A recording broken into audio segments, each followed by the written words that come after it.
इस हादसे के चलते देश भर में हिंसा और गुस्से की ज्वाला भड़क उठी है और देश दो हिस्सों में बंटा हुआ नजर आ रहा है। देश के कई हिस्सों में धारा 144 लागू कर दी गई है। आर्मी की टुकड़ियां जगह जगह पर तैनात कर दी गई है। सरकार और पुलिस ने मत रो, सब ठीक हो जाएगा बेटा। कुछ नहीं होगा बेटा, कुछ नहीं होगा। नहीं हिम्मत साथ रखो बेटा। नहीं हो गया, जोर लगा, कुछ नहीं होगा। नहीं जोर लगा बेटा।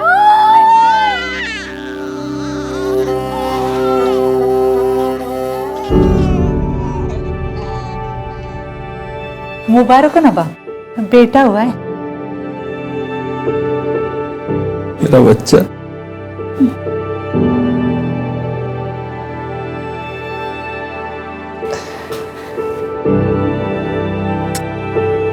ये सब अल्लाह की मेहरबानी है जोया, वरना मैं तो डर गया था कि इतने बुरे समय में कुछ अच्छा भी हो सकता है। जोया, हम इसका नाम अजान रखते हैं। पर पहले इसकी बहन जन्नत को तो बताओ, नहीं तो उसको नहीं बताया तो वो नाराज हो जाएगी। कहाँ है वो? नौ भाई, वो जन्नत बाहर किराने की दुकान तक गई थी। मैं कब से ढूंढ रहा हूँ, बाहर दंगे चल रहे, वो मिल नहीं रही है। क्या? हाँ खाला, आप बच्चे को पकड़ो। मेरी जन्नत को ढूंढी ना, मेरी जल्दी साथ। जो है मैं जन्नत को लेके आता हूँ। तू आराम कर, मैं जन्नत को लेके आता हूँ। तू आराम कर।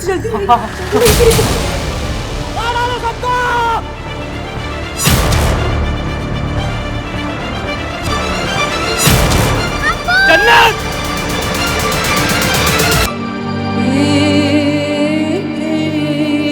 हर काली रात के बाद नया सवेरा होता है। वक्त चाहे जितना भी मुश्किल क्यों ना हो, उसका अंत जरूर होता है। लेकिन जुर्म के बादल यदि ज्यादा घने हो तो सूरज की किरणें भी उसे भेद नहीं पाती, और फिर ये काले बादल पूरे संसार को अपने अंधकार के आगोश में लेने लगते हैं। काला समय, काला दिवस और काली ऊर्जा हमेशा नकारात्मक शक्तियां पैदा करती है, और कई बार ये नकारात्मक शक्तियां हमारे दिलो दिमाग में घर कर जाती हैं और एक टाइम बॉम्ब की तरह इंतजार करती हैं अपने फटने का। नमस्कार, मैं आशुतोष राणा क्राइम पेट्रोल सतर्क में आप सभी का हार्दिक स्वागत करता हूं। आज मैं लेकर आया हूं जुर्म की एक ऐसी कहानी जो 2021 में तो घटित हुई, पर उसकी जड़ें इतिहास के उस काले दिवस से जुड़ी हुई हैं जिसने ना सिर्फ हिंदुस्तान को बल्कि पूरी दुनिया को चौंका कर रख दिया था। अरे जल्दी जल्दी हाथ चला, ससुराल में भी ऐसे ही करेगी क्या? दादी, हम कोई शादी वादी नहीं करने वाले, हमको तो कलेक्टर बनना है। सपने देखना बंद कर दे। अब्बा, सपने देखना बंद नहीं कर, सपने देखना शुरू कर। आपको पता है 11वीं के इम्तिहान में टॉप की है ये। सच्ची, और गांव में नहीं अम्मा, पूरे जिले में टॉप की है, पूरे जिले में। तुम मुंह मीठा करो, मुंह मीठा करो। देखा माँ, हमने सच में एग्जाम में टॉप किया। अम्मा, हमको विश्वास था ये एक दिन हमारा नाम रोशन करेगी। खुश रहो बहुत। भैया ये लीजिए मिठाई। भैया लीजिए ना, आपको पता है मैंने पूरे जिले में टॉप किया है, लीजिए ना। बस बढ़िया। हाँ, बहुत समझ में आएगा ना पढ़ाई के बारे में इनको। अरे कुछ पढ़ लिए होते, कामचोर की तरह घर में पड़े रहते हो। उनको बता रहे, जहाँ इज्जत नहीं मिलेगी ना, नहीं करेंगे काम। हाँ, कौन राजनेज वाले हो तुमको इज्जत मिले, कौन काम किए हो तुम ऐसा? अपनी बहन की तरह पढ़ लिख लिए होते तो आज हमारे कंधे पे बोझ नहीं होता, अभी तो हमारी छाती पे बोझ बन के बैठे हो तुम। अरे बस भी कर भानु, कितना बोलेगा, कर लेगा ना वो सब। नहीं नानी, बोलने दीजिए ना इन्हें, रोज का हो गया इनका तो अभी। अरे पक गए हम सुन के ये सब।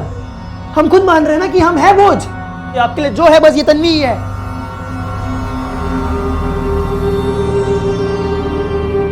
आज रात कच्ची सड़क के पीछे मिलना।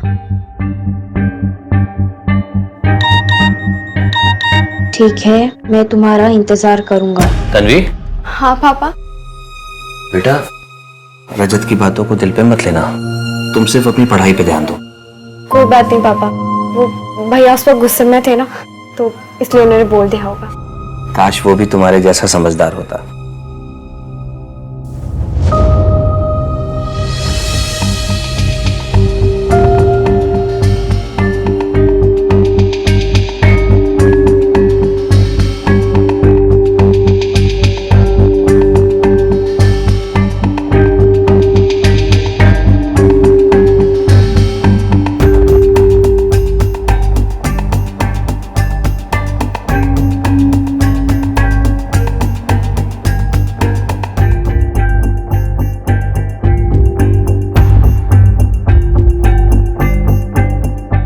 दादी, हम वेदिका भाभी के घर जा रहे हैं।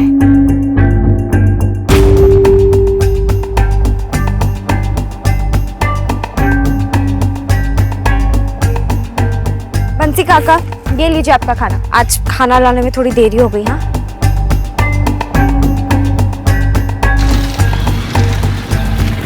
अरे दिखाई नहीं देता क्या? अगर लग जाती तो? अरे यहाँ हो गई ना गलती, तुझको लगी तो नहीं ना? निकल अब। हेलमेट लगाया हुआ कैसे दिखाई देगा? चश्मा पहनो तब दिखाई देगा। जाओ, बहस मत करो।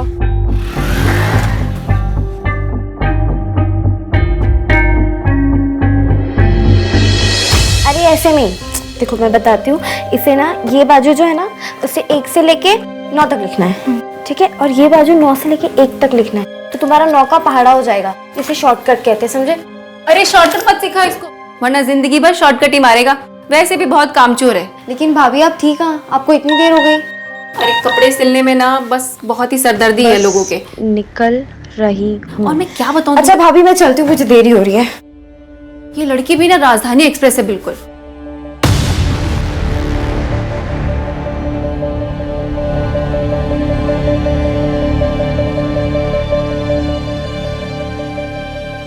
ये हमारी माँ की आखिरी निशानी है और हमें पूरा भरोसा है एक बार सब ठीक हो जाए फिर वो हमें माफ कर देंगी। अब जल्दी चलो। क्या बात कर रही हो वेदिका? 9:15 बजे निकल गई? अभी 11 बज रहे हैं, वो अभी तक घर नहीं लौटी। भैया हमें भी बहुत हैरानी हो रही है क्योंकि वो बहुत जल्दी जल्दी में निकली थी। तन्वी, तन्वी, तन्वी बेटा कहाँ हो तुम? तन्वी कहाँ हो तुम?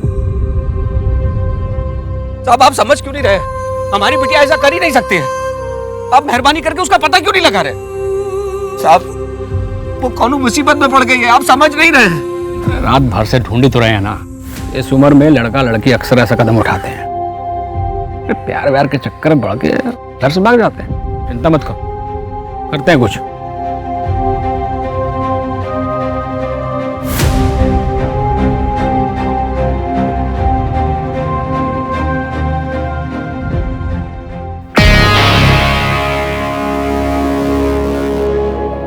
साहिब, साहिब वहां चल के देखिए। शांति से खाने दिया करो। चलिए चलिए चलो। साहिब आइए, ये देखिए देखिए।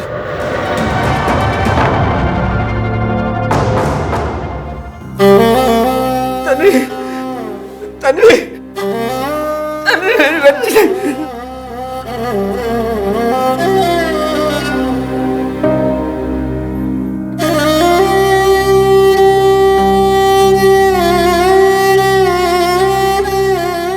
देखो मामला साफ है। तुम्हारी बेटी तन्वी घर से पैसे और गहने लेकर अपने आशिक के साथ भाग गई और आशिक ने दे दिया धोखा। वो लेकर निकल गया पैसे और गहने, और इस शर्मिंदगी में तुम्हारी बेटी ने लटक कर दे दी जान। मामला साफ है, समझे? गलत बात कर रहे हैं आप, एकदम बकवास बात कर रहे हैं। हमारी बेटी हमको छोड़कर कहीं नहीं जा सकती। प्यार करती थी हमसे वो। अरे उसको किसी ने मार कर लटका दिया। आप साफ साफ देख क्यों नहीं सकते? हमारी बेटी आत्महत्या नहीं कर सकती, नहीं कर सकती, नहीं कर सकती।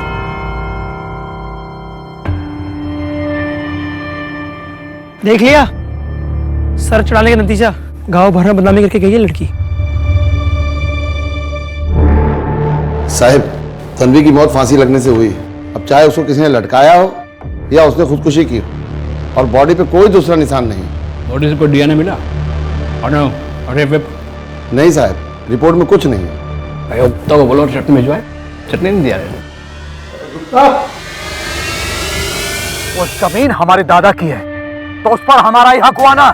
अरे कौन कागज वागज है तुम्हारे पास? क्या कागज वागज लगा रखा है? पूरा गांव जानता है हमारे बाबूजी की कड़ी मेहनत देखकर आपके दादाजी ने जमीन दिया था। कड़ी मेहनत से सींचा उसको पसीने से। आज उपजा वो भी तो हक जताने लग गए। कैलाश भानु सही कह रहा है, जुबान की कुछ कीमत होती है। जयदीप काका रहने दीजिए, यहाँ बात करने से ना कोई फायदा नहीं है। हम पंचायत से बात करेंगे और फिर वही फैसला करेगी। ये तन्वी, तुझे तमीज नहीं है क्या? चाचा जी कुछ बोल रहे थे ना, बीच में क्यों काटा? रहने दो अखिल, ये लड़की सही कह रही है। अरे पापा अब आप टेंशन मत लो, अब हम ही फर्स्ट आएंगे। आएगा ही, तुझे पछाड़ने वाली तन्वी वो तो अब इस दुनिया में रही नहीं, और अब तुझे फर्स्ट आने के लिए ज्यादा मेहनत भी नहीं करनी पड़ेगी। भैया पुलिस बोल रही है उस तन्वी ने आत्महत्या की है, कौन चक्कर वक्कर था शायद उसका। सुना तो हमने भी यही है, लड़का कोई अपने गांव का है।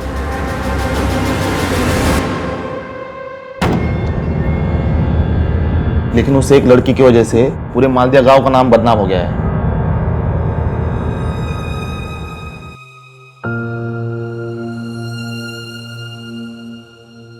अरे बिटिया लाओ हम कर देते हैं। नहीं नहीं पापा, छोटा सा ही तो नहीं, काम है। पापा हमें अपनी कमजोरी का सामना करने दीजिए ना। हम जानते हैं कि आप हमारी मदद करना चाहते हैं, पर हमें मदद नहीं हिम्मत चाहिए, और हम आप पर बोझ नहीं बनना चाहते, हम आपकी ताकत बनना चाहते हैं। बेटा आप हमारी ताकत भी हो और विश्वास भी। आप करो।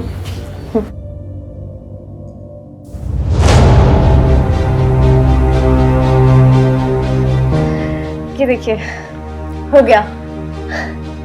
खुश रहो। हमें छोड़ के क्यों गई वो? नहीं अम्मा नहीं, वो इतनी कमजोर नहीं थी, वो लड़ना जानती थी, मेरी ताकत थी वो। किसी ने उसे मारा है और मैं ये पता लगा के रहूंगा। बात मैं तय नहीं कर सकती।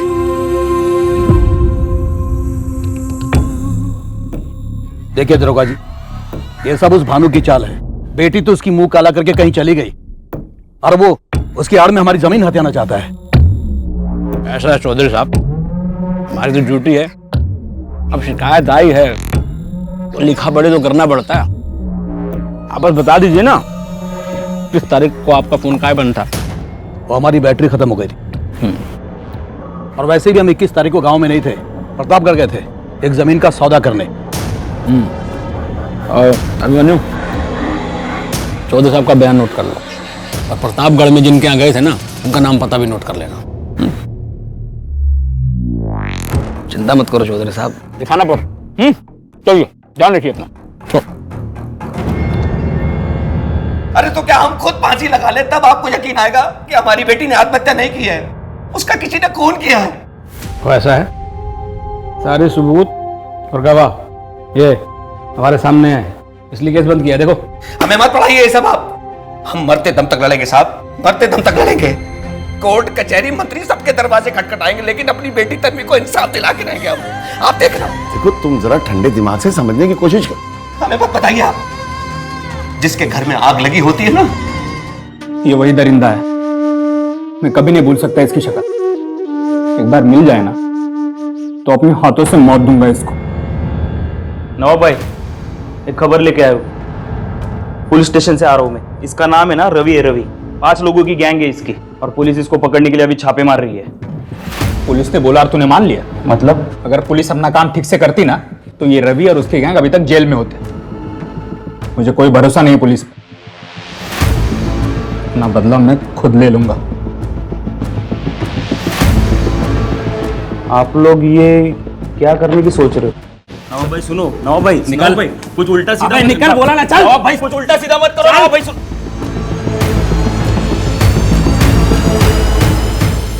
ना मालती लवकर लवकर या 7:30 बज गए, 8 बजे का ऑर्डर। आई चल जल्दी रहो। हाँ मनोज कहाँ है? पैकिंग ठीक से है ना? सब कुछ गिरेगा नहीं ना? बिल्कुल नहीं दीदी, गरम है ना? मनोज कहाँ है? चल जल्दी ला लेना। अरे लवकर है, मेहता जी का ऑर्डर दिया ना? जी मैडम। चल चल चल सुषमा जी का दे। सुन 7:30 बज चुके हैं, 8 बजे का ऑर्डर है, जल्दी जाना। सुन लास्ट वाले डब्बे में ना मैंने हलवा रखा है, उनको बता देना। ठीक है। अरे जा लवकर जा। चलो भैया। चलो चलो भाऊ, न्या न्या न्या।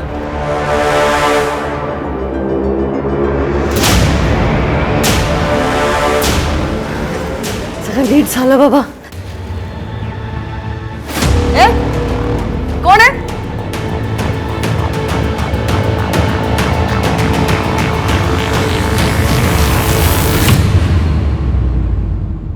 आज हमने हमारी कंपनी के पूरे 100 ऑर्डर्स पूरे कर दिए, इसलिए मेरी तरफ से आप सबको बोनस।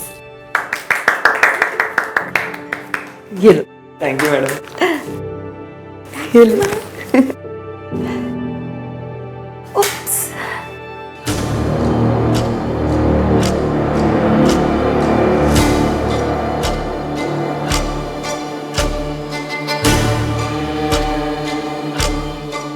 धीरेन इस घर से दूर रहना। ये घर मालती का है, और अगर दोबारा मालती पे हाथ उठाने की जरूरत भी की ना तूने, तो बाकी की बची कुछ जिंदगी ना जेल में गुजारनी पड़ेगी। चल। चिंता मत कर, मैं हूं ना। धीरेन ने गलत किया, पर 2 महीने जेल में रहने के बाद वो सुधर गया है सुषमा दीदी। इंसान की फितरत कभी नहीं बदलती मालती, भूल गई क्या? उसने तुम्हारे घर से तुम्हें धक्के मार के बाहर निकाला था, और अब वो सिर्फ सुधरने का नाटक कर रहा है। देखिए सुषमा दीदी, आपने आज तक मेरे लिए बहुत कुछ किया और उसके लिए मैं आपकी आभारी भी हूँ, लेकिन ये मेरे घर परिवार का मामला है। अब आप इससे दूर ही रहें तो बेहतर होगा। एलिना, मैं एक बहुत छोटे से गांव से हूँ। 10 साल पहले शहर में भाग के आ गया था। इस शहर में जो भी कुछ कमाया है अपने दम पे कमाया है, और मैं तुम्हें भी खुश रखने की पूरी कोशिश करूंगा। मुझे पता है मनोज। वैसे तुम्हें एक बात बोलूं, तुम ना बहुत क्यूट हो। अरे क्या हुआ, शर्मा गए? हाँ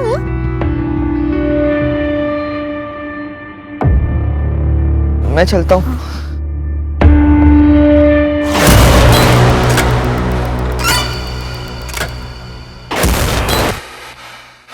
वो एक्चुअली आप ये क्या हो रहा है एलिना? तुम एक बहुत मेहनती लड़की हो, और मैं नहीं चाहती कि तुम बेकार के चक्कर में पड़कर बहक जाओ। देखो मनोज बहुत अच्छा लड़का है, पर वो गांव से है, बहुत सीधा है वो। लेकिन तुम क्यों भूल रही हो कि तुम शहर की पढ़ी लिखी लड़की हो? आप ठीक बोल रही हो, मैं उसे समझा दूंगी।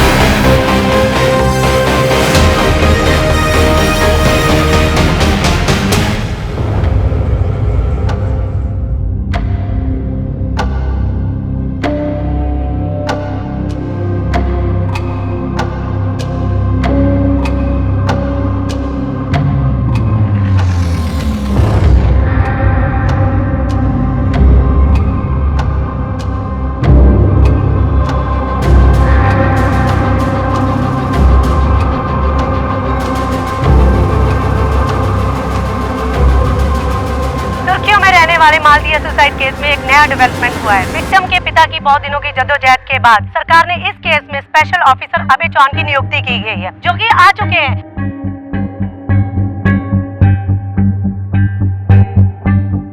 सर आपको क्या लगता है कि ये सुसाइड है या मर्डर किया गया है? क्योंकि विक्टिम के पिता को लगता है ये मर्डर है। सर आपका क्या कहना है? बताइए सर। मानते हैं कि भानु बेदिया ने अपनी बेटी को खोया है, दुखी है, पर इसका मतलब ये थोड़ी है सर कि पूरा पुलिस डिपार्टमेंट को नकारा घोषित कर देगा। सर हमने पूरी जांच पड़ताल कर ली अच्छे से, क्लियर कट सुसाइड का केस। जांच की पूरी फाइल चाहिए मुझे। फाइल दो।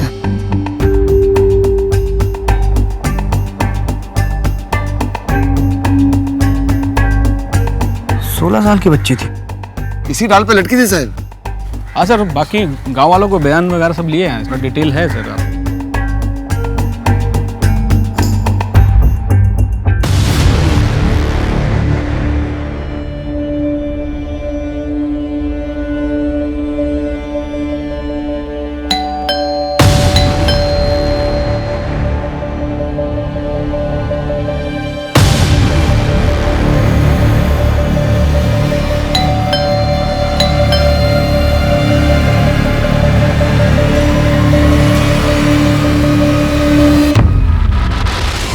तन्वी जब घर से निकली थी तो जेवर और पैसे लेके निकली थी।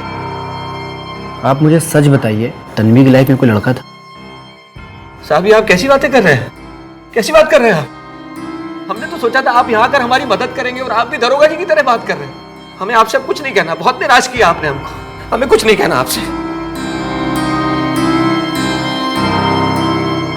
साहब, तन्वी की चप्पल, उसका बैग और उसका फोन, ये सब रिकवर नहीं हुआ था। उसके फोन को हमने ट्रेसिंग पे डाला है, पर अभी भी उसका फोन बंद आ रहा है। कैलाश चौधरी, उससे पूछताछ में कुछ पता चला? सर चौधरी साहब तो प्रतापगढ़ गए हुए थे, कंफर्म किया था हमने। और कोई सस्पेक्ट? नहीं साहब, गांव वालों से पूछताछ की थी। क्राइम सीन पे जो स्टूल मिला था उसका क्या? वो भी पता किया था सर, पर गांव के आधे से ज्यादा घरों में सेम स्टूल है सर।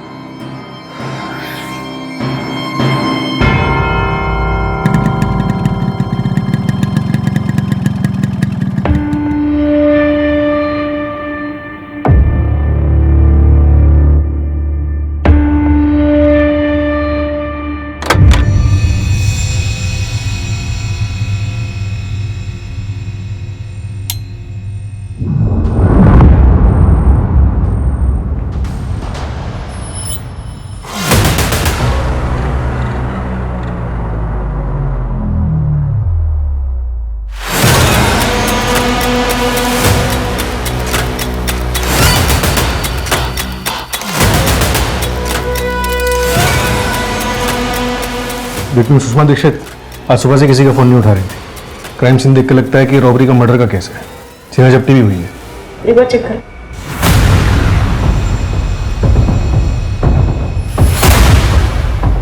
हटिल, ऊपर देखो। माथुर कुछ मिला? मैडम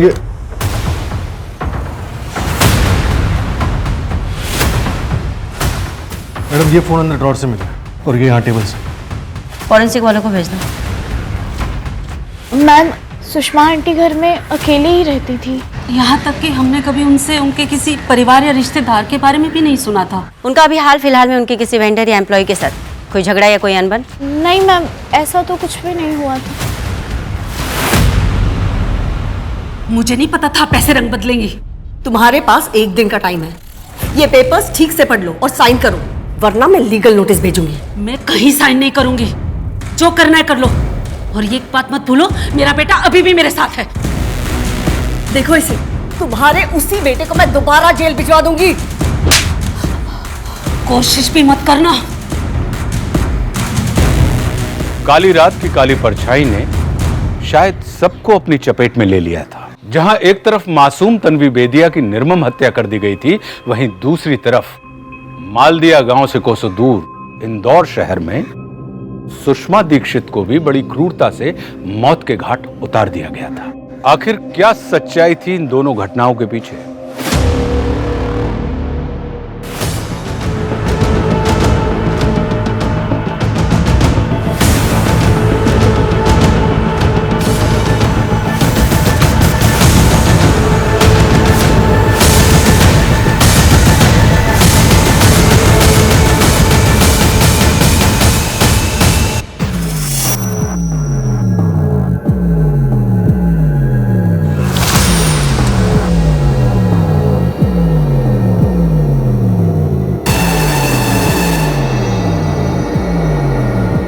कहाँ रह गई थी अम्मा?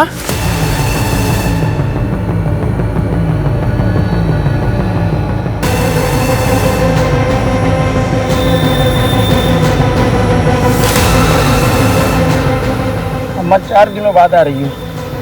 देख रही हो क्या हालत हो गई है। कब तक चलेगा ऐसे? बस अब हमको कुछ नहीं पता। हमको अपने घर में रहना है बस। ये नामुमकिन है।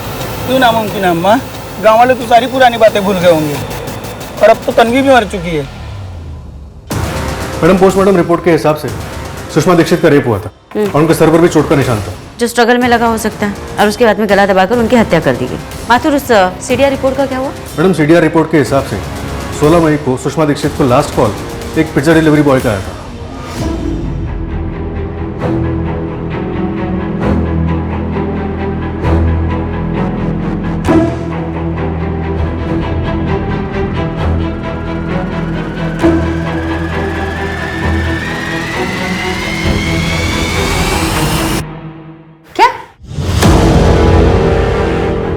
काम करो माथुर, सुषमा की घर वाली गली में आसपास उसके जितने भी सीसीटीवी कैमरेज हैं सबको स्कैन करो। 16 मई की रात 10:30 बजे से 12:30 बजे के बीच देखो कौन कौन आया था। शायद हमें उससे कोई क्लू मिले। और उसके टिफिन सर्विस में काम करने वाले जितने भी एम्प्लॉइज हैं उन सबकी डिटेल्स लिख लो। जी मैम। माथुर, सुषमा के घर के कबर्ड के ड्रॉर से हमें जो फोन मिला था उसमें कुछ मिला? मैडम, वो फोन तो डेड था। उसे टेक्निकल टीम के पास भेजा डेटा रिकवरी के लिए।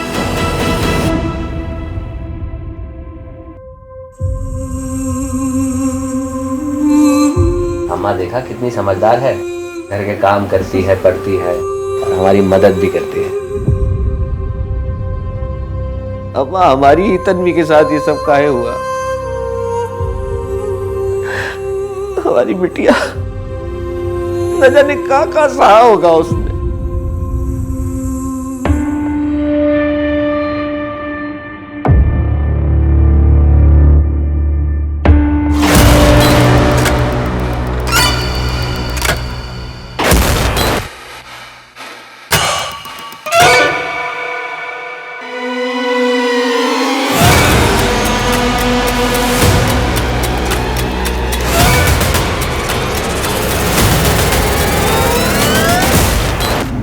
चॉकलेट रैपर देख के मैं समझ गई थी कि तुम ही हो। आखिर तुमने मुझे ढूंढ निकाला ना विनय। 6 साल से पीछा कर रहा हूं, आज न कल तो मिलनी थी। क्या चाहते हो तुम? और क्यों इस तरह से मेरे पीछे पड़े हुए हो? आवाज नीचे करके बात करो, हैं? वरना 6 साल पहले जो कुछ भी करके आए हो ना, उसका सब भांडा फोड़ दूंगा मैं। ये कारोबार तो जाएगा ही जाएगा, ऊपर से हथकड़ी लगेगी वो अलग से। धमकी दे रहे हो तुम मुझे? नहीं, बस अपना फायदा देख रहा हूं। 10 लाख है मेरे चुप्पी की कीमत। और अगर मैं ना दूं तो? मैडम, सुषमा के मोबाइल में से एक पुराना वीडियो मिला है, ये देखिए। काफी पुराना वीडियो है माथुर। सुषमा के साथ ये आदमी कौन है?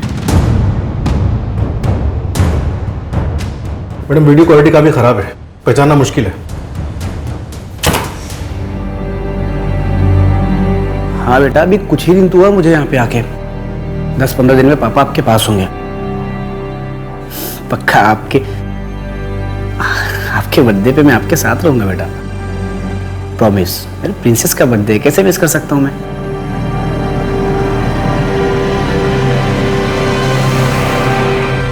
अच्छा बेटा, मुझे कुछ काम है, मैं आपसे बाद में बात करता हूँ। और सुनो, घर से बाहर जाना तो मम्मा को साथ में लेके जाना, अकेले बाहर मत जाना। साहब वो तन्वी की मैसेज डिटेल्स आ गई। हादसे के बाद उसने किसी को मिलने के लिए बुलाया था। मतलब भागने का प्लान था। नंबर किसके नाम पे रजिस्टर्ड है? साहब क्या ये नंबर तो तन्वी के भाई रजत बेदिया के नाम पे रजिस्टर्ड है। इस रजत ने नंबर तेरे लिए लिया था। अभी सच बता, तन्वी से क्यों मिला था? झूठ बोला तो बहुत मारूंगा। साहब, हमने किसी को नहीं मारा। ये रजत है ना, ये जुआरी है। इसने मेरे सेठ से 1.5 लाख रुपया लिया था कर्जे पे, और जब पैसा नहीं दे पाया तो हम इससे अपने छोटे मोटे काम कराने लगे। तभी हमको एक सिम की जरूरत पड़ी तो हमने इससे एक सिम कार्ड मंगा लिया। सच से क्यों मारा तन्वी को, बोल। साहब, ये इसकी बहन तन्वी को सब पता चल गया था इसके कर्जे के बारे में। उसने हमें सामने से मैसेज किया और हादसे वाली रात हमें मिलने बुलाया उसने।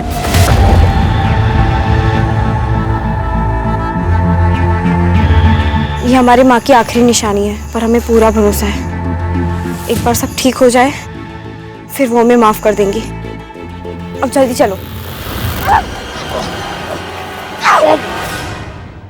इस बार छोड़ रहे हैं, अगर दोबारा ऐसी गलती की ना तो पुलिस में दे देंगे। और ये लो, ये पैसे और ये जेवर दे देना अपने सेठ को। और हाँ, अगर दोबारा हमारे या हमारे भैया के आसपास नजर भी आए ना तो देख लेना तुम। तेरी कहानी अधूरी है, पूरी कहानी मैं बताता हूँ तुझे। एक 16 साल की बच्ची ने तेरी पिटाई की तो तेरी मर्दानगी को ठेस पहुंची, जिसकी वजह से तूने उसकी हत्या करके उसको पेड़ पे टांग दिया। अरे साहब, हमें क्या इल्जाम लगाते हो? इससे पूछना रजत से 2 साल पहले इसके घर में क्या हुआ था, पूरे गांव को पता है। इन लोगों ने आपको नहीं बताया क्या?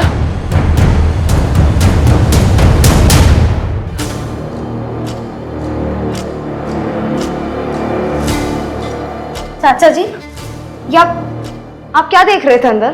तन्वी, तुम ना बहुत खूबसूरत हो, बिल्कुल अपनी माँ की तरह। चाचा जी, ये आप क्या कर रहे हैं? आप जाइए यहाँ से। आप अभी मेरी बात सुनो। आपको पापा से मिलना है ना, आप बाद में आइए। पापा से नहीं, मेरी बात सुनो। नहीं, तन्वी, अरे छोड़िए मुझे, आप क्या करें? मेरी बात सुनो तन्वी। जाइए चाचा जी। तन्वी, रखो। क्या कर रहा है तू? क्या कर रहा था मेरी बेटी के साथ? मैं तेरी भी बेटी जैसी है।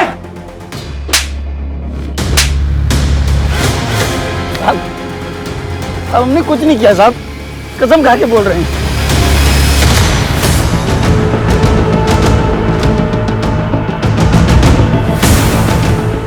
अरे सर, मुझे क्यों पकड़ के ले जा रहे हैं आप? तेरी बाइक दिखिए सुषमा की सोसाइटी में, सीसीटीवी फुटेज है हमारे पास। अरे कौन सुषमा? ज्यादा झूठ बोलने की कोशिश मत कर। तेरा 6 साल पुराना वो वीडियो है हमारे पास, जिसमें तूने सुषमा के साथ मार पिटाई की थी, और अब तूने उसका मर्डर कर दिया। अरे मैडम, मैंने सुषमा का मर्डर नहीं किया है। सच बात यह है कि उसने मर्डर किया था। अगर एक बार वापस और किया ना तो जान ले लूंगा मैं तुम्हारी, समझी?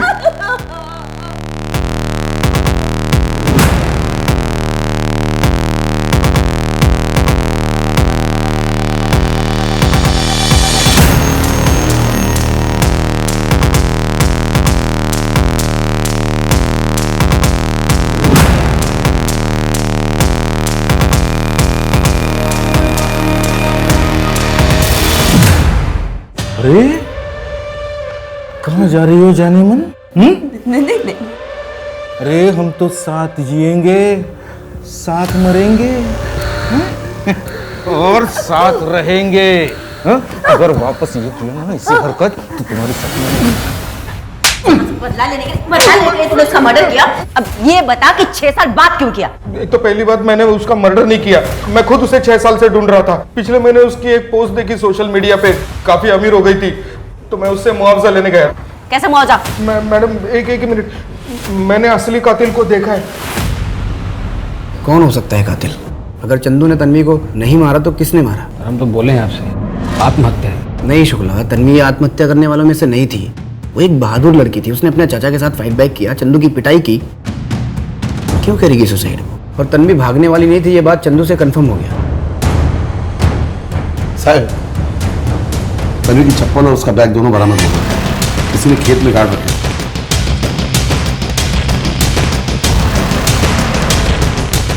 ऐसा हमने कुछ नहीं किया है, हमारी तन्वी से कोई दुश्मनी नहीं थी। पर भानु से तो थी, और पंचों ने भानु का साथ दिया, जमीन उसको मिली, और बदला तुमने तन्वी से लिया। बहुत बड़ी गलती कर रहे हैं आप। हम इतने बेवकूफ नहीं हैं कि उसे मारेंगे और उसका सामान अपनी ही जमीन में गाड़ देंगे। साहब, रघु ने हत्या वाली रात को जंगल में कुछ देखा था।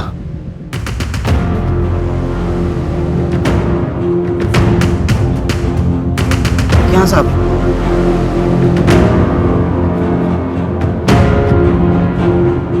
जिस रात तन्वी की मौत हुई उसी रात ये कपड़े जलाए गए थे। लेकिन तन्वी की लाश तो कपड़ों के साथ बरामद हुई थी ना, तो फिर ये किसके कपड़े हो सकते हैं? 21 अप्रैल की शाम तन्वी जब घर से निकली थी, तब क्या तन्वी ने वही कपड़े पहन रखे थे जो उसकी बॉडी से बरामद हुआ? पता नहीं साहब, जब वो घर से बाहर गई थी हम घर पे ही नहीं थे, और अम्मा भी तब नहा रही थी। ये कपड़ा पहना हुआ था उसने? साहब, ये बताना बहुत मुश्किल है, लेकिन साहब ये वेदिका को पता होगा। हमें याद आया तन्वी वेदिका के घर गई थी। अच्छा भाभी, मैं चलती हूँ, मुझे देरी हो रही है। जी सर, उस दिन तन्वी यही कपड़ा तो पहनकर आई थी, बल्कि इस पर किया हुआ गोटे का काम भी उसी के हाथ का है। ये कपड़ा फॉरेंसिक लैब भेजो डीएनए टेस्ट के लिए, और आसपास की मार्केट में पता करो कि तन्वी की बॉडी जिस कपड़े में मिली थी वो कपड़ा किस दुकान से खरीदा गया था। तन्वी का सारा कपड़ा जलाया, सिर्फ उसका सामान गाड़ा गया। मतलब डीएनए मिटाने की कोशिश हुई। कहीं उस बच्ची के साथ कुछ गलत तो नहीं हुआ? 16 साल की बच्ची से इतना गुस्सा? बेबुनियादी गुस्सा बहुत खतरनाक अवतार होता है सर। ये भयानक आक्रोश अपने साथ ऐसी तबाही लेके आता है जिसकी चपेट से कोई नहीं बच पाता। ऐसा होते मैंने पहले भी देखा, तब मैं 24 साल का था। अरे मुझे लगा आप रवि और उनके दोस्तों को मारने की प्लानिंग कर रहे हो। अरे नहीं भाई, हम उनको पकड़ के पुलिस में देने वाले। कहाँ देखा तुमने? उस तरफ, बड़ा मार्केट की तरफ। जोया, जोया रुक जा, जोया मैं कहता हूँ रुक जा। आप दूर हटिए। कहाँ जा रही हो तुम? तब आप पीछे हटिए, मुझे कुछ सवाल मत पूछिए, मुझे जाने दीजिए। अरे लेकिन इतनी रात को कहाँ जा रही हो? आप घर जाइए, हमारे बच्चे आजान के पास जाइए। हम दोनों जाएंगे आजान के पास। तुम इसमें क्या छुपा रही? उसमें कुछ नहीं। जोया मुझे दिखाओ उसमें क्या है। मुझे मेरी बच्ची जन्नत की मौत का बदला लेना होगा। मुझे बच्ची तो मेरी बेटी, पुलिस के पास जाएंगे हम। नहीं, बदला लेना होगा। अब आप ये दिखा। कुछ भी नहीं है, मैं आपको कह रही हूँ ना, आप पीछे हटिए।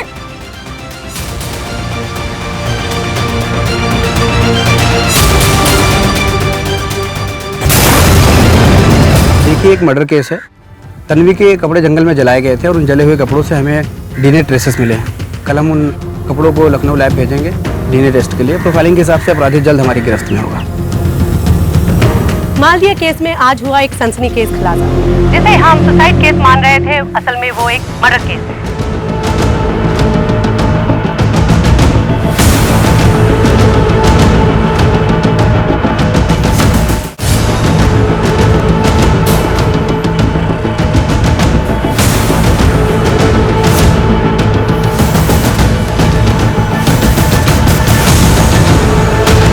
जले हुए कपड़े पे डीएनए नहीं मिलता है।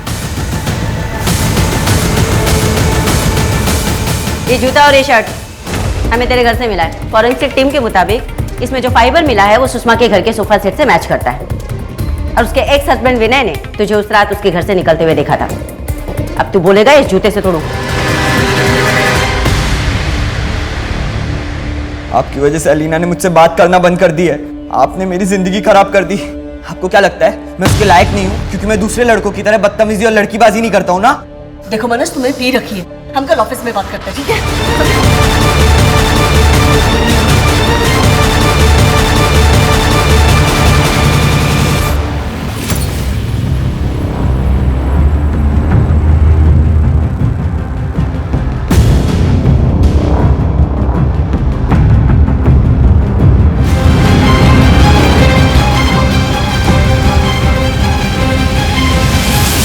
मनोज के बेमतलब के आक्रोश ने उसकी अपनी खुद की जिंदगी बर्बाद कर दी।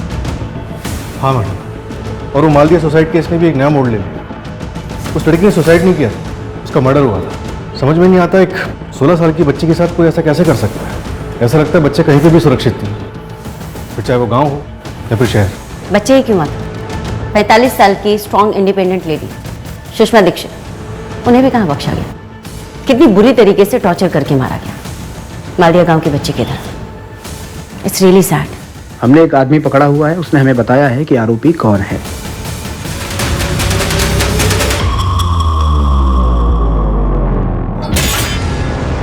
इतना गुस्सा, इतनी नफरत आखिर क्यों? वर्ग तो इंसान के काम के हिसाब से सुविधा के लिए बांटे गए थे, लेकिन लोग उसे विरासत समझ के बैठ गए। सर, जल्दी की फाइल पे साइन कर।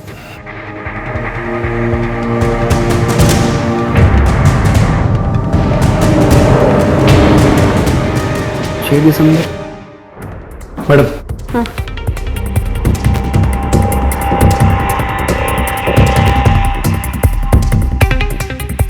6 दिसंबर।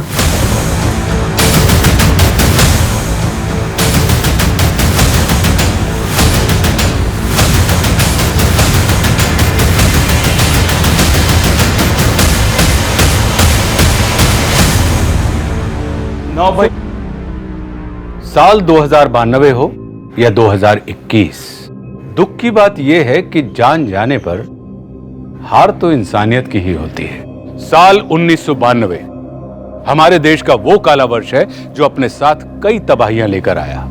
उस वर्ष ना जाने कितनों ने अपनी जानें गंवाई, कितनों के घर उजड़े, शहर के शहर जलकर खाक हो गए, और ये सब हुआ सिर्फ असहनशीलता के कारण।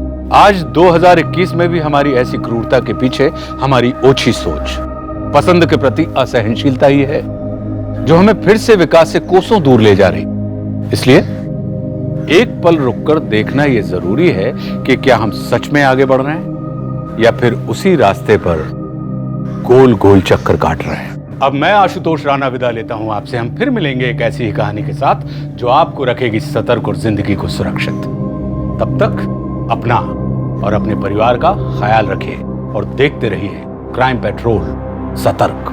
जय हिंद। मैं आशुतोष राणा क्राइम पेट्रोल सतर्क में आप सभी का हार्दिक स्वागत करता हूं। जब भी हम किसी पुलिस वाले को देखते हैं या किसी भी लॉ इन्फोर्समेंट ऑफिसर को जिसने वर्दी पहनी हुई हो, तो हमें एक निश्चिंतता महसूस होती है। हमें लगता है कि कोई है जो हमारी सुरक्षा कर रहा है। पर जब हमें सुरक्षा प्रदान करने वाले ही किसी भयानक जुर्म का शिकार हो जाएं, तो आम लोगों के साथ साथ पुलिस का हौसला भी टूट जाता है। सांगली में एक पुलिस वाले को काटकर दूसरे पुलिस वाले के घर के कुएं में डाल दिया गया था। मतलब कातिल ने एक नहीं बल्कि 2 पुलिस वालों को अपने जुर्म में लपेट लिया था, और यह सीढ़ी दर सीढ़ी चुनौती थी पुलिस डिपार्टमेंट। इसलिए यह केस सॉल्व करना पुलिस के लिए और भी जरूरी हो गया था, क्योंकि इसमें न सिर्फ पुलिस की साख दांव पर थी बल्कि अपने फेलो ऑफिसर को खोने का गम भी था। पर पुलिस को यह अंदाजा नहीं था कि इस जुर्म के दूसरी ओर कितनी घिनौनी साजिश रची गई थी।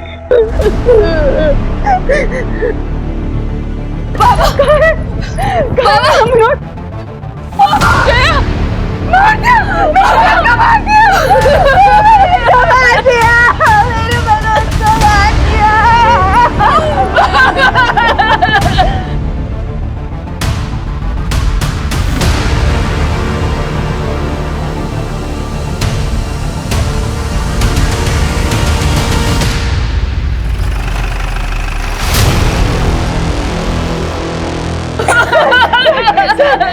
ये नहीं क्या किया, ये नहीं क्या किया, ए जया चुप कर,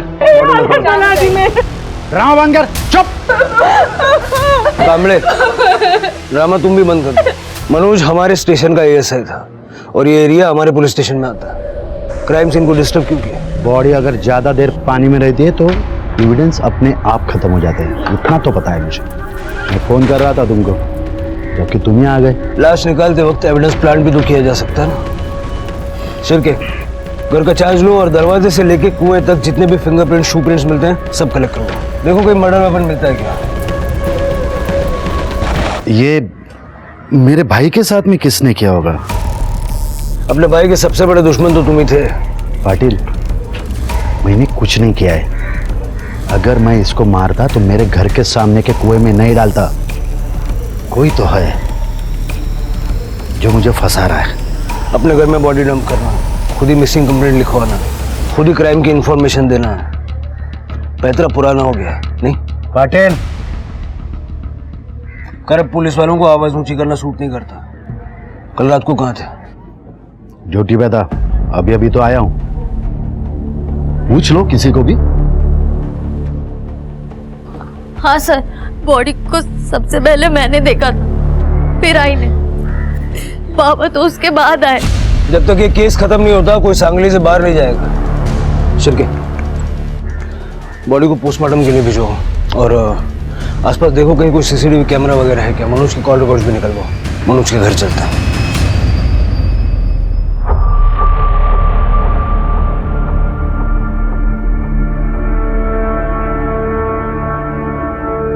प्राची 2 दिन पहले चली गई और आज किसी ने मनोज को। देवा, मुझे क्यों छोड़ दिया इधर? ये सब दुख देखने के लिए। शांत हो जाओ जया, शांत हो जाओ। जया जी आप अकेली नहीं है। मनोज मेरे स्टेशन का एएसआई था और उसकी फैमिली हमारी फैमिली। अब ये बताइए कि कल हुआ क्या था? मनोज को आपने आखिरी बार कब देखा? मनोज की नाइट ड्यूटी थी। कल रात को हमने साथ खाना खाया था, फिर उसके बाद मैंने नींद की गोली ली थी।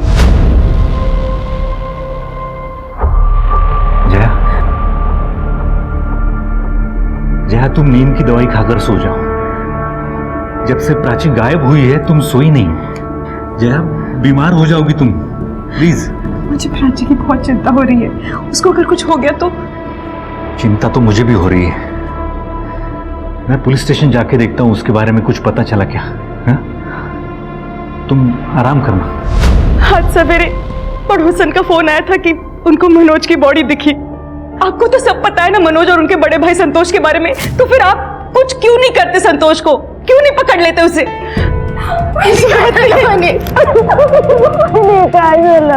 सर, ये मनोज सर की बहन है और ये उनके पति अजीत दादा। जया, बैठ जाओ। जया जी, अपना ख्याल रखिएगा। अभी हम चलते हैं। ख्याल रखना बेटा। सर, मनोज भाऊ के साथ जिसने भी ये किया ना, उसे छोड़ना मत। देव मानुस होते थे।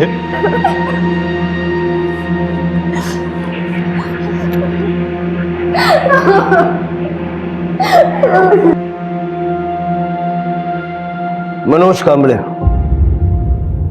एक अच्छे पुलिस वाले की मिसाल था। एक पुलिस वाले के लिए हमेशा सबसे ऊपर कानून होता है और कुछ नहीं।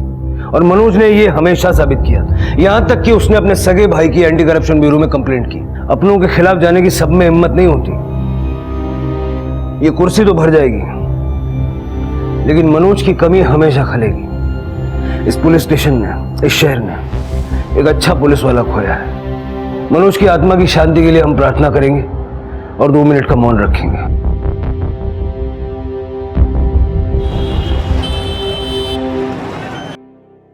कैसा आदमी है तू? अपने ही सगे भाई को मार डाला। अरे पागल है क्या? मैं क्यों मारूंगा उसको? क्योंकि उसने तुम्हारी पोल खोल दी इसलिए। क्या ये? हाँ, ये आप ठीक नहीं कर रहे हो दादा।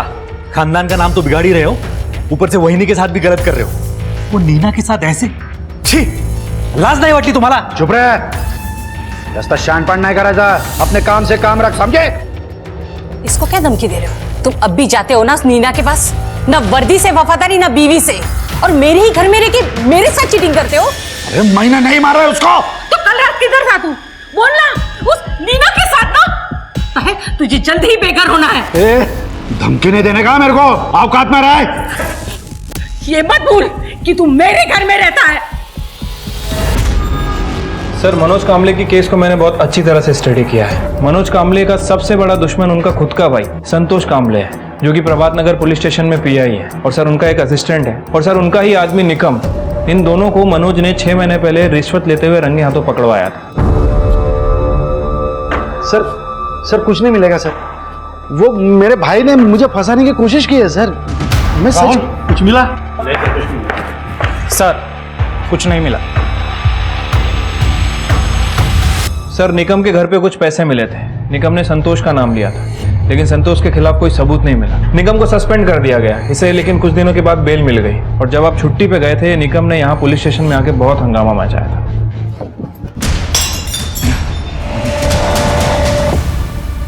मनोज ठीक हो? शिरके इस निकम का पता करो, क्योंकि मनोज को मार के उसकी बॉडी संतोष के यहाँ डालना मतलब एक मर्डर करके 2 बदले पूरे करना। पता करो ये कल रात था कहाँ, और संतोष के स्टेशन में चेक करो ये कब आया कब गया। मनोज की बेटी प्राची, उसका मिसिंग केस कौन हैंडल कर रहा है? सब इंस्पेक्टर मोहित है। उनसे चार्ज ले लो। पता करो कि बेटी का मिसिंग होना और बाप का मर्डर, इन दोनों में कहीं कोई कनेक्शन तो नहीं है। मनोज, प्राची, ये कामले और निकम, चारों का कॉल डेटा भी निकालो, और पता करो कि प्राची का कोई बॉयफ्रेंड वाला एंगल तो नहीं है। उसका फोन, लैपटॉप सब कुछ अच्छे से चेक करो। ठीक है सर। ये तो वही नहीं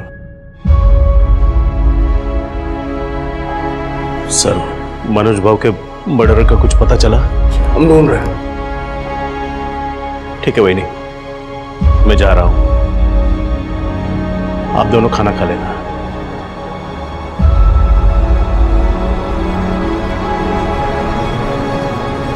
जया जी, हमें प्राची के बारे में कुछ बातचीत करनी है। बता दूंगी, लेकिन आपको पता है सब कुछ संतोष ने किया है, फिर भी आप उसको पकड़ क्यों नहीं रहे? देखिए, ऐसे बिना किसी सबूत के किसी को पकड़ नहीं सकते, और संतोष तो वैसे पुलिस वाला है। कोर्ट केस के लिए हर एंगल की जांच करना जरूरी होता है, और प्राची का गायब होना एक एंगल है।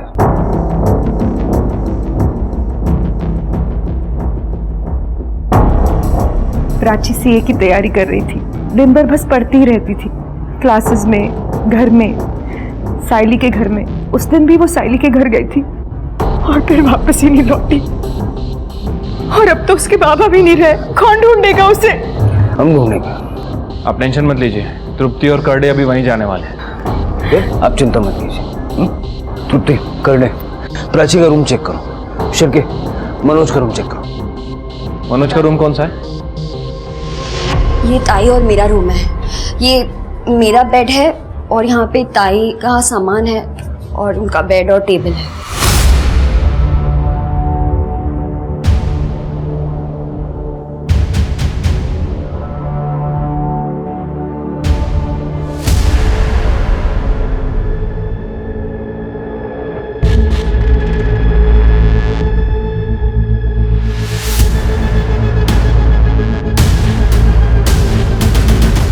कड़े, ये सारा सामान ले लो, और लैपटॉप मिला?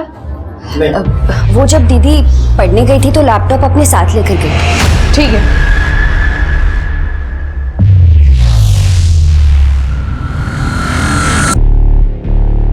सर, मैंने प्राची के रूम से सारा सामान कलेक्ट करवा लिया है। सर, मनोज के रूम से कुछ फोटोग्राफ्स मिले हैं।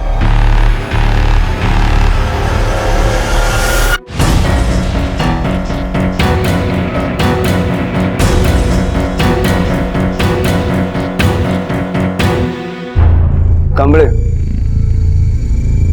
बहुत ही कलरफुल लाइफ है तुम्हारी। ये फोटोज हमें मनोज के घर पे मिले। तुमने तो कहा था कि तुमने उसे छोड़ दिया है। तो छोड़ ही दिया है, वही तो बोलने गया था। आपको पता था इस बारे? हो साहब, वो मनोज मेरा देवर, उसी ने मुझे सब बताया। उसने कहा कि ये मेरा पति अपने सारे पैसे इस नीना पे उड़ाता है, और इसने मुझे कहा था कि मनोज की वजह से इसकी बदली हो गई, उसका पगार कम हो गया। और फिर मनोज ने मुझे सब सच बता दिया। पिछले महीने इसने मुझे कहा था कि इसने उससे रिश्ता तोड़ दिया है। मतलब मनोज को पता चल गया था कि ये अफेयर अभी तक खत्म नहीं हुआ। और हमने पता भी किया है। कल आप ड्यूटी पे भी नहीं थे सर। तो इसी ने मारा है मनोज को, क्योंकि ये घर और जमीन मेरे नाम पे है और मैंने इसे कहा था या तो उसे छोड़ या तो मेरा घर छोड़। मनोज इसकी पोल खोल देता ना, इसीलिए इसी ने मनोज को मारा है। अरे मूर्ख है इसका तू, अपने पति पे इल्जाम लगाएगी। कल रात को कहाँ थे ये बता। नीना के घर। शिरके इससे एड्रेस लो और इसकी अलावा चेक करो और मनोज के टाइम ऑफ डेथ से मैच करके देखो। ठीक है सर। शिरके इसका फुटेज रिकवर करवाया? सर ये घर पिछले 6 महीनों से बंद है। यहाँ पे एक ओल्ड कपल रहता है जो अपने बच्चों के पास यूएसए गया हुआ है, इसलिए फुटेज नहीं मिल पा रही है सर। कुछ मैनेज करो, रिकवर करवाओ। ठीक है सर। तृप्ति कुछ मिला? सर मैंने प्राची के कॉल डिटेल्स चेक किए। प्राची परसों रात को अशोकनगर में थी, जबकि उसने कहा था कि वो अपनी दोस्त साइली के घर पे जा रही है पढ़ने के लिए। साइली कहाँ रहती है? सर आरटी रोड पे। अशोकनगर तो ऑपोजिट डायरेक्शन में है और काफी दूर है। और क्या क्या मिला? लैपटॉप? सर लैपटॉप तो नहीं मिला, लेकिन लैपटॉप का एक बिल मिला है। शिरके आजकल ये बिल से लैपटॉप का नंबर पता कर सकते हैं ना? हाँ सर, मैं आईटी टीम को बोलता हूँ पता करने के लिए। तृप्ति साइली से बात करो। शिरके अजीत के फोटो का जरा पता करो। ठीक है सर। मैम प्राची कभी यहाँ आई ही नहीं, ना परसों ना कल, कभी भी नहीं। क्या? पर प्राची की मदर ने तो बताया कि वो तुम्हारे यहाँ ही आती थी रोज पढ़ने के लिए। मैम वो यहाँ आने का बहाना बनाती थी। एक्चुअली वो साइली सच सच बताओ, प्राची के फादर का मर्डर हुआ है, शायद प्राची की जान भी खतरे में हो सकती है। उस सैफ और प्राची का अफेयर चल रहा है। सैफ हमारे सीए क्लासेस का सीनियर स्टूडेंट है, वो दोनों ग्रुप स्टडी करते थे। सैफ ने प्राची को प्रपोज भी किया था।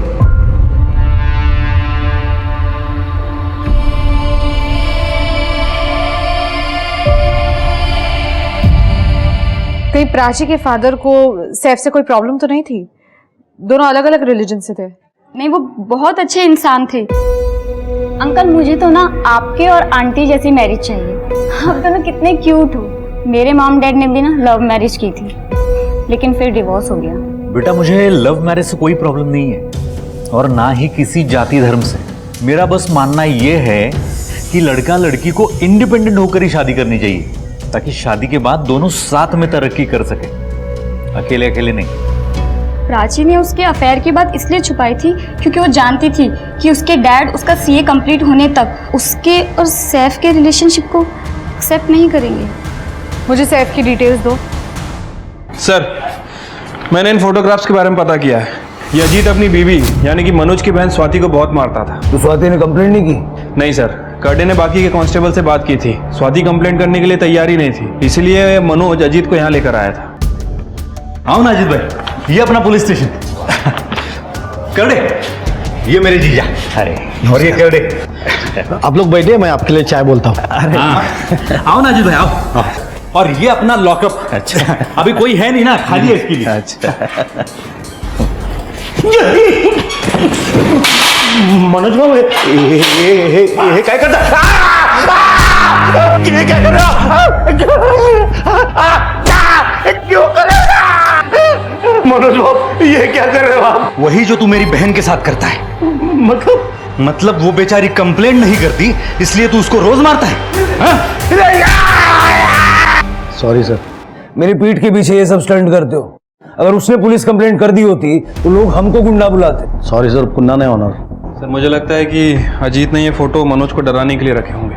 हो सर, मनोज सर ने बोला था कि अगर उसने फिर से स्वाति को मारा तो ये लॉकअप के फोटो उसके ऑफिस में भेज देंगे। शिरके मनोज के मर्डर में एक सस्पेक्ट और बढ़ा, अजीत। इस अजीत की पूरी डिटेल्स निकालो। ठीक है सर। सर मैंने अजीत, संतोष और निकम तीनों की फोन लोकेशन चेक की है। ये अजीत का फोन तो मार्केट एरिया में एक्टिव था। अजीत ने वहां से 2 लोगों को कॉल भी किया था। और सर ये निकम, इसका फोन मनोज के एरिया में एक्टिव था। लेकिन संतोष सर ये कल ड्यूटी पे नहीं गए थे सर, और उनकी कीप नीना वो भी गायब है। गायब है? संतोष के फोन का लोकेशन? सर वो नीना के घर का ही दिखा रहा है, लेकिन हम वहाँ चेक करने गए थे, वहाँ कोई नहीं मिला। शिरके ऐसा हो सकता है कि मनोज ने कल रात संतोष का पीछा किया हो नीना के घर तक और संतोष ने उसे देख लिया और नीना के साथ मिलके मनोज को मार डाला और बाद में नीना को भगा दिया हो सकता है सर, क्योंकि ये मनोज का फोन अपने घर से थोड़ी दूर जाके बंद हो गया था, तकरीबन 12 बजे के आसपास। लेकिन संतोष नीना को क्यों भगाएगा? वो तो उसकी सबसे स्ट्रांग एलिबाई है। हो सकता है कि नीना खुद डर के भाग गई हो या फिर संतोष ने नीना को भी। शिरके, मुझे संतोष का अरेस्ट वारंट चाहिए। ठीक है सर। इधर। हाँ मैम, प्राची मेरी गर्लफ्रेंड थी और आप मानोगी नहीं लेकिन बहुत प्यार करता था मैं उससे। फिर तुम्हारी गर्लफ्रेंड कहाँ गायब है सैफ? कहीं ऐसा तो नहीं कि प्राची के फादर ने तुम दोनों का रिलेशनशिप एक्सेप्ट नहीं किया इसलिए तुमने मनोज का मर्डर कर दिया? और हु नोस, प्राची भी शायद तुम्हारे साथ मिली हो। मैम नहीं मैम, मैं कभी प्राची के फादर से मिला ही नहीं। मैं उसकी फैमिली में सिर्फ कीर्ति से मिला हूँ एज प्राचीज फ्रेंड। तुम 14 की रात को कहाँ थे सैफ? 14 की रात को मैं घर पे था मैम। प्राची आई थी मिलने? आई थी, एज यूजुअल पढ़ाई करने बैठ गए और थैंक यू सो मच, बहुत भूख लगी थी। अभी नहीं, पहले प्रॉब्लम सॉल्व कर लो फिर मिलेगी मैगी। कहीं के प्रॉब्लम सॉल्व कर लो। हाँ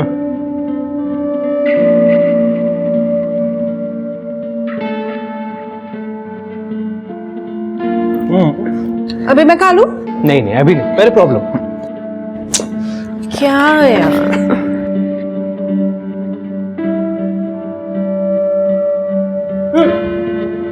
अभी नहीं सॉल्व करना प्रॉब्लम? उसके बाद वो यहाँ से गई और घर ही नहीं पहुंची। मुझे कीर्ति ने बताया कॉल करके। पाटिल बहुत गलत कर रहा है, बहुत महंगा पड़ेगा। कमले, धमकी किसी और को। और हाँ, बेल मिले ना तो फिर से यहाँ मत आना। साहब, उस बेचारे निकम को भी इसी ने फंसाया था।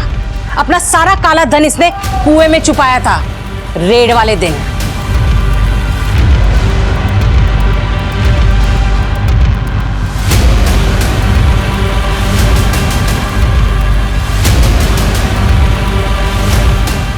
तेरे को तो मैं छोड़ूंगा नहीं। चल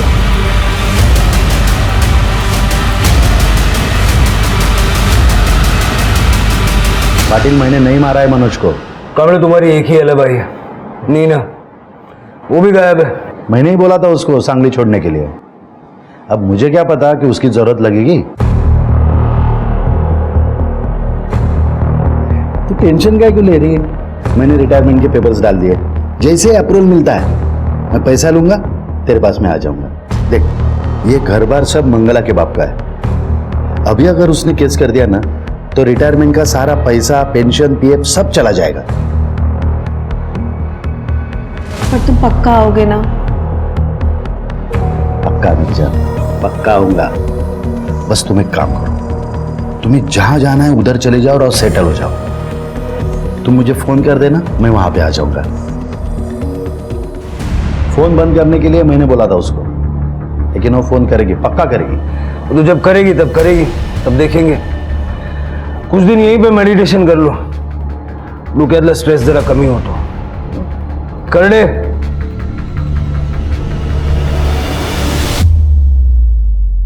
जरा लवकर करते हो। सर,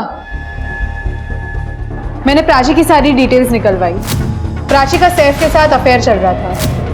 प्राची रात को सैफ के घर से तो निकली लेकिन अपने घर पे नहीं पहुंची और रात के 9 बजे तक दोनों, सैफ और प्राची की लोकेशन सैफ के घर की थी। और सर, एक अजीब बात सामने आई है। सैफ के नंबर पे प्राची से ज्यादा कीर्ति के कॉल्स और मैसेजेस आते थे। तृप्ति, ये लव ट्रायंगल या जिल्टेड लवर का मामला हो सकता है। इस कीर्ति का जरा पता करो, कहाँ जाती है, क्या करती है। ऐसा भी हो सकता है कि कीर्ति सैफ को लेके ऑब्सेस्ड हो गई हो और उसने प्राची को अपने रास्ते से हटाने के लिए। सर, मनोज की पोस्टमार्टम रिपोर्ट आ गई है। सर, मनोज की मौत रात में 10:30 से 12:30 के बीच में हुई है। पहले मनोज को चाकू मारा गया, उसके बाद उसकी बॉडी को काट के कुएं में डंप कर दिया गया। मनोज घर से रात को 11 बजे निकला था, यही कहा था ना जैन? और सर, मनोज के सामने वाले घर का सीसीटीवी फुटेज मिल गया है। वो कैमरा मनोज के बगल वाली गली को कवर करता है सर। ये रहा फुटेज। सर ये कैमरा थोड़ा पुराना है इसलिए ब्लैक एंड व्हाइट फुटेज है। बाइक तो मनोज की है, मनोज के पीछे कौन बैठा हुआ है? सर हम पता करने की कोशिश कर रहे हैं आखिर ये है कौन। शिवके, आईटी वालों से बोलो कि इस फुटेज का कलर करेक्शन थोड़ा एनहेंसमेंट वगैरह करके दे दें जल्दी से। ठीक है सर।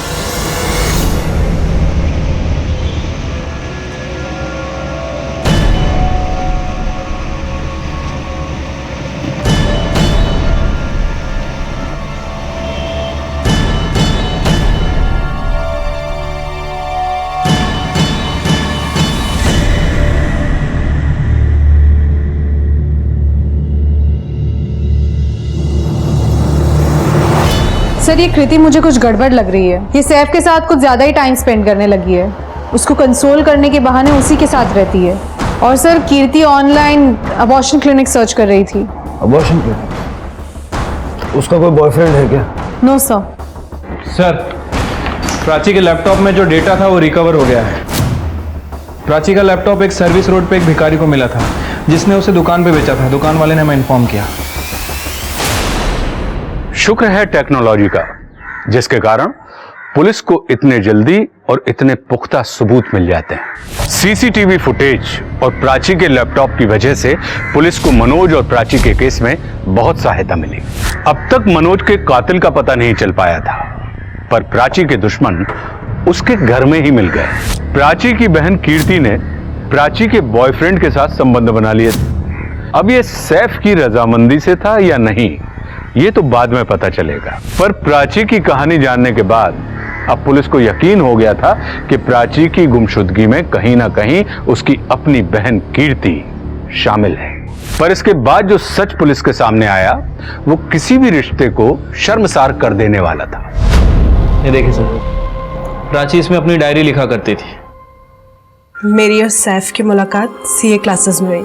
कितना हैंडसम है वो और सीनियर भी है।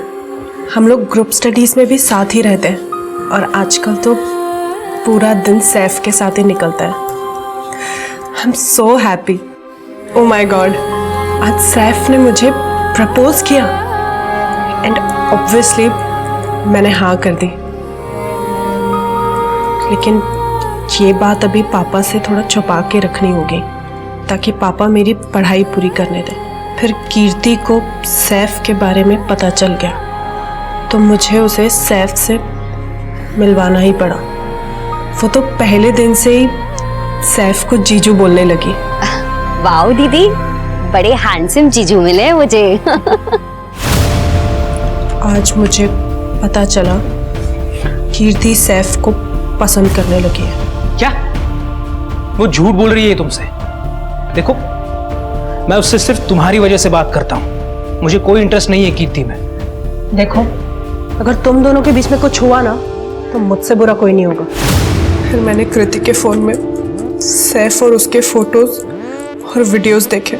आज मैं सैफ को कन्फ्रंट करने वाली हूँ। लगता है आज सब कुछ खत्म हो जाएगा। कीर्ति और सैफ दोनों को उठाओ, दोनों के फोन की लोकेशन चेक करो, देखो इस सब में दोनों साथ थे या नहीं। सर, इनहांस फुटेज आ गए।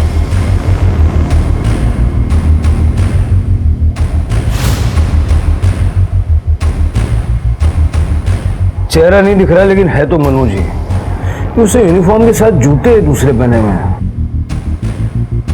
सर ये मनोज तो काफी प्रोटोकॉल फॉलो करता था, हमेशा पूरी वर्दी पहनता था। सर ये देखिए, मनोज के पीछे जो बैठा है उसने जूते चप्पल कुछ नहीं पहना है। जहां में मनोज की बॉडी मिली वहां जूते नहीं मिले थे ना। ये आदमी है कौन? वो निगम का क्या हुआ? सर हम लोग उसके घर पे गए थे, वहां पे ताला लगा हुआ है लेकिन उसका फोन ट्रैकिंग पे डाल रखा है।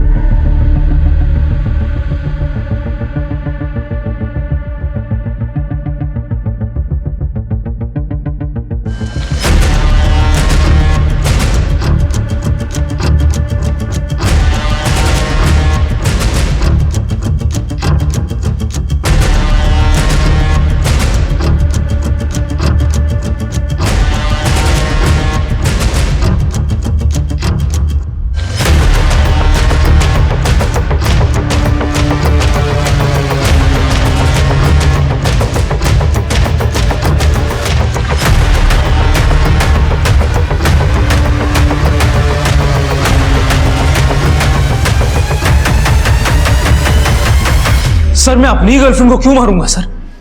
सर वो मेरी बहन है, मैं उसको क्यों मारूंगी सर?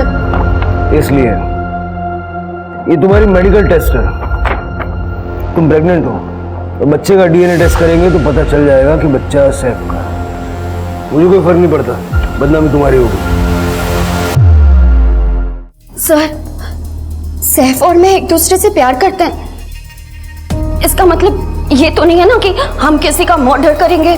15 तारीख को तुम्हारे मोबाइल की लोकेशन सैफ के घर की क्यों है?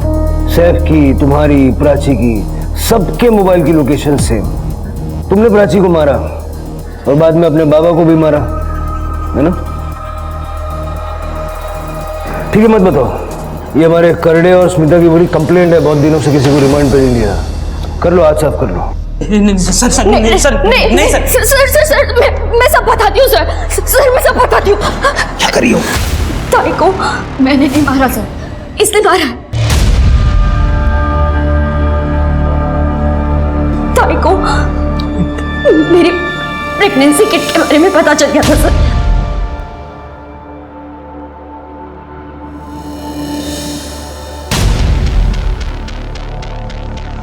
ये तेरा है ना? बोल। सैफ? दीदी दीदी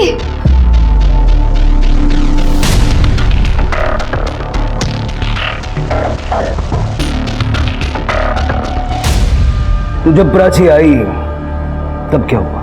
झगड़ा हुआ सर। वो गुस्से में थी और मुझे धमकी देकर जा रही थी। क्या ये? हाँ क्या है ये? मेरी बहन को प्रेग्नेंट किया और मुझसे शादी के वादे करते थे तुम?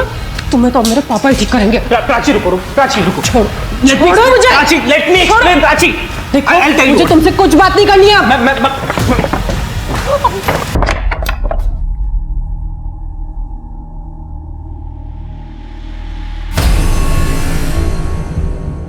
हे प्राची,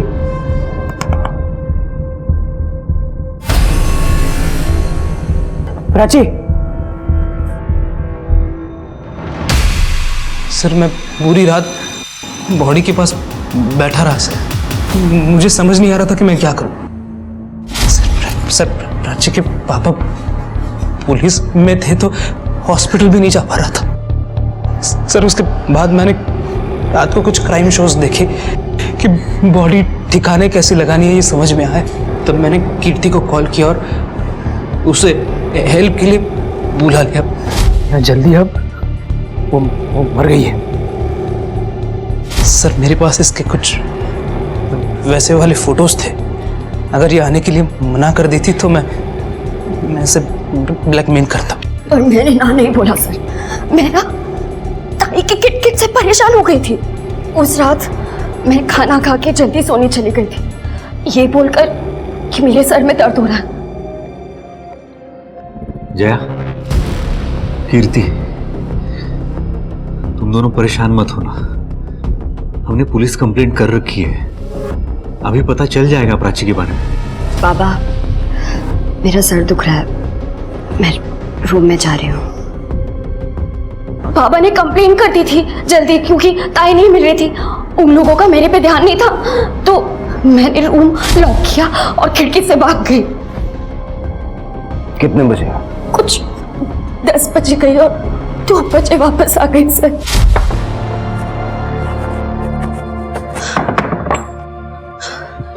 पहले इसे ठिकाने लगाते हैं और तुम अपने पापा से कह देना कि ये अपने बॉयफ्रेंड के साथ भाग गई। तब तक बॉडी सड़ जाएगी और उसके बाद हम शादी कर लेंगे। हाँ, और ताई का लैपटॉप भी ठिकाने पे लगा देंगे। ओके ठीक।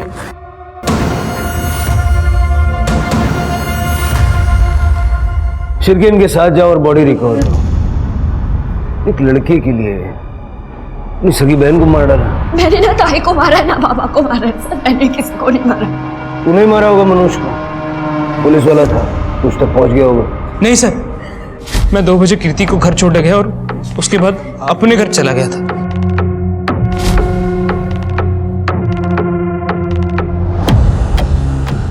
मनोज की मौत रात 10:30 से 12:30 के बीच हुई थी, इसने नहीं मारा होगा।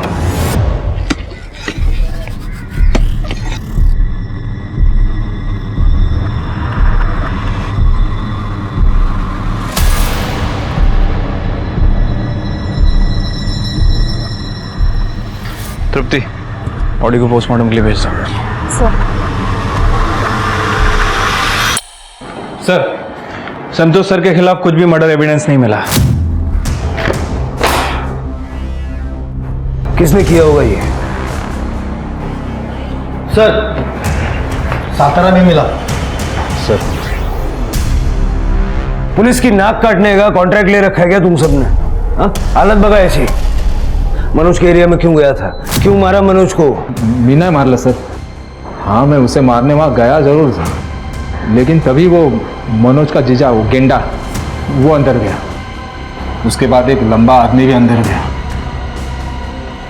तो सर मैंने सोचा इतने सारे लोग अंदर हैं तो आज मारना सेफ नहीं होगा, इसीलिए मैं वहाँ से चला गया था सर। शिरकी, अजीत उस वक्त वहाँ था? नहीं सर, अजीत तो मार्केट में था और वो सीसीटीवी फुटेज में भी दिखा नहीं है। कैसे दिखेगा सर? Sorry sir. सर, उसके घर के पीछे एक पतली गली है, शॉर्टकट, जो सीसीटीवी के कवरेज में नहीं है। अजीत के नंबर से जितने लोगों को कॉल किया गया था सबसे बात करो, अजीत को उठाओ। ये जो मनोज के पीछे बैठा है, इसको जानते हो? नहीं सर। सर, क्या आपसे मिलने आएंगे? सर, मैं नीना चावला, संतोष की गर्लफ्रेंड। कहाँ थी आप? आप ही को तो ढूंढ रहे थे। बाबा। सर, मैं पुणे चली गई थी और वहां जाते मेरा फोन चोरी हो गया था। पेपर में मनोज की मौत के बारे में पढ़ा तो वापस चली आई, क्योंकि मुझे पता था कि आप इस सब में मेरे संतोष को जरूर गुनाहगार ठहराएंगे। पर सर, संतोष ने कुछ नहीं किया। उस रात वो मेरे साथ था, सुबह 5:30 बजे तक। सर, अगर आपको मुझ पे यकीन नहीं हो रहा तो आप मेरे पड़ोसियों से पूछ सकते हैं। जब वो जा रहे थे तो मेरे पड़ोसियों ने भी उन्हें देखा था। इनफैक्ट पेपर वाला भी पेपर डालने आया था सर। सर, आप किसी से भी चेक कर सकते हैं। सर, 15 नवंबर को इस नंबर से कॉल आया था तुम्हें? हाँ सर, आया था, लेकिन वो सिर्फ खाने के ऑर्डर के लिए। जी, यही नंबर है, ध्यान से देखिए। हाँ सर, मुझे इसी नंबर से कॉल आया था, लेकिन कॉल अजीत ने नहीं, मुकेश ने किया था। मुकेश मेरा फियांसे है और वो अजीत के साथ सेम ऑफिस में काम करता है। उसने बोला था कि उसकी फ़ोन की बैटरी डेड हो गई है। तो ठीक है, कोई बात नहीं, आप मुकेश का नंबर दीजिए। हाँ साहब, मैं ही मुकेश हूँ, लेकिन मेरे इस क्राइम से कुछ लेना देना नहीं साहब। तो फिर तू अजीत का फ़ोन क्यों यूज़ कर रहा था? सर, वो अजीत ने बोला था उसका अफेयर चल रहा है किसी के साथ, तो ये फ़ोन तो अपने पास रख, नहीं तो बीवी के फ़ोन का लोकेशन का पता चल जाएगा तो प्रॉब्लम हो जाएगी। और उसने ये भी कहा था कि 1-2 बार फ़ोन कर लेना, तो मैंने फ़ोन कर लिया साहब। एक हाउसवाइफ को मोबाइल की लोकेशन कैसे पता चल सकती है? सर, हाउसवाइफ को नहीं, लेकिन पुलिस वाले के लिए फ़ोन लोकेशन निकालना बहुत ही आसान है। मतलब सर, मैंने उसकी सारी फाइल स्टडी की है। मनोज ने अजीत का फ़ोन ट्रैकिंग पे लगा रखा था। मतलब मनोज जानता था अजीत के अफेयर के बारे में और इसके लिए उस पर नजर रखे हुए था। ये आदमी अजीत तो नहीं है। हाँ सर, अजीत काफ़ी हेल्दी है, लेकिन ये पीछे बैठा हुआ आदमी अजीत के मुकाबले काफ़ी दुबला पतला सा है। यानी ये आदमी या मनोज का जानने पहचानने वाला था या फिर किसी अनजान आदमी को लिफ्ट दी थी। अनजान आदमी मनोज को क्यों मारेगा? शिरके, इस टाइम का डम डेटा निकालो। मुझे इस आदमी का नंबर हर हाल में चाहिए और मनोज की बॉडी फैमिली को सौंप दूंगा। ठीक है सर।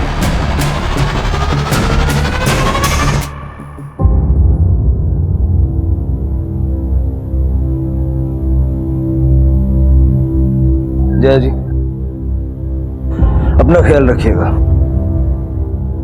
पति और बेटी मर गए, एक बेटी जेल में। मुझे भी कोई बात दो, कैसे जीऊंगी मैं अकेली?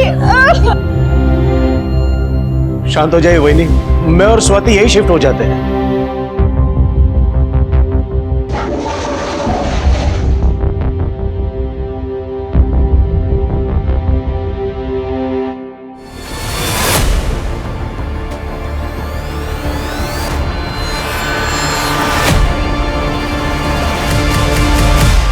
इतने बड़े घर में आप अकेले रहोगे तो परेशान रहोगे, हम लोग साथ में रहेंगे तो आपको सहारा मिलेगा।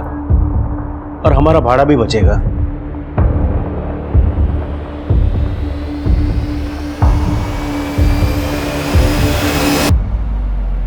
सर जैसा कि आपने मुझे कहा था, मैंने अजीत के फाइनेंशियल रिकॉर्ड्स चेक किए। सर अजीत पे काफी कर्जा है और घर भी भाड़े का है। मतलब वो मनोज के घर में फ्री में रहकर उसके पेंशन के पैसों पे ऐश करना चाहता है। ऐसे भी लोग होते हैं। सर मैंने डम डेटा चेक किया है सर, और मनोज के जूतों का फॉरेंसिक भी करवाया है। रेगुलर नंबर के अलावा एक नया नंबर था जो उस दिन पेंग हुआ था, और जब उस नंबर की डिटेल निकाली तो पता चला कि वो नंबर 2 घंटे बंद था। सर जेटी नगर और तिलक नगर, इन दोनों के टावर काफी आसपास हैं। तिलक नगर के टावर में भी वो नंबर पेंग हुआ है सर। इसका मतलब उसने एरिया में घुसने से पहले अपना फोन बंद कर लिया। हाँ सर, वो नंबर सुखदेव सावलकर का है, धोपोली गांव का रहने वाला है। पेशे से कारपेंटर है, 2-3 बार जेल भी जा चुका है। लेकिन सर इसका असली काम सुपारी लेके लोगों को मारना है। मनोज की सुपारी कोई क्यों देगा? मनोज के घर क्या करने गया था? देखने गया था कि मर गया था? सुपारी किसने दी?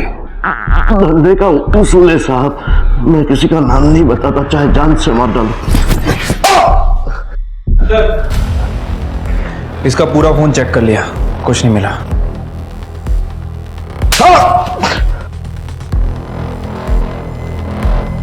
अगर ये नहीं बताएगा तो पता कैसे चलेगा? शिरके, तृप्ति, इसकी पूरी कुंडली निकालो। ये कहाँ पैदा हुआ, कहाँ रहता है, खाना कहाँ से रहता है, और अपने सस्पेक्ट्स की लिस्ट में किसी से भी इसका दूर दूर तक छोटा सा भी कनेक्शन हो ढूंढ के निकालो। और ये मनोज के घर में घुसा कैसे? कोई तो अंदर का आदमी था जो इसकी मदद कर रहा था। Right sir. मनोज ने अजीत का फोन ट्रैकिंग पे डाल रखा था क्योंकि उसे तुम्हारे अफेयर के बारे में पता था। सावलकर तुम्हारी नानी के गांव का है ना जया, इसीलिए तुम उसे जानती थी। उसके कमरे से हमें 25,000 रुपए कैश मिले। सेम सीरीज के नोट थे जो मनोज ने एटीएम से निकाले थे। तुम्हें घर खर्च के लिए दिए होंगे, अपने ही पति के पैसों से उसी की सुपारी। हाँ, मेरा और अजीत का अफेयर है। मेरा पति मनोज बहुत बोरिंग आदमी था।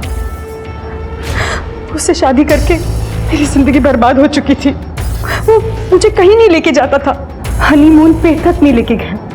बस बच्चों की पढ़ाई और बुढ़ापे के लिए सेविंग्स, इतना ही आता था उसे। अजीत और मेरा सब अच्छा चल रहा था, पर एक दिन मनोज को हमारे बारे में पता चल गया।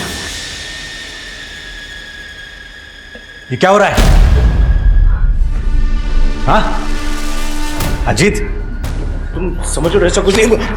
आवाज नहीं वाटत, चुपचाप सांगली निकल जाने का। समझ गया ना? नहीं तो मार दूंगा तेरे को। चल। फिर उसने अजीत को सांगली छोड़कर जाने को कहा। मेरी सनक गई। फिर मैंने सावलकर को कांटेक्ट किया और मनोज की सुपारी दे दी।